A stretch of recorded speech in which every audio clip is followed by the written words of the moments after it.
sot nderojmë në vendin edhe pranë trupave, dashurve tonë, të atyre që u flijun për liri,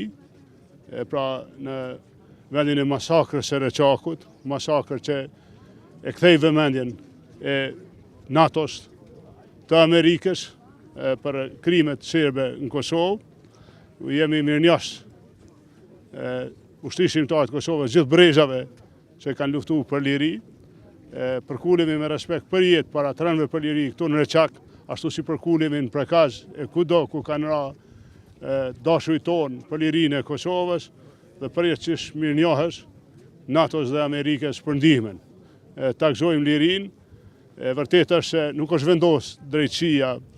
për masakrat në Kosovë, jo vetëm për Reçakun, po edhe për Mejen e për shumë tjera, dhe po ashtu është e vërtet se pa drejtësisht vazhdojnë mu gjykue udhëheqësit e ushtrisë shqiptare të Kosovës,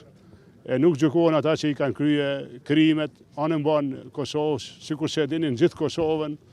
ka vend masakra, edhe është një akuzë që kërkon drejtësi. I përjetshëm kujtimi i lavdi.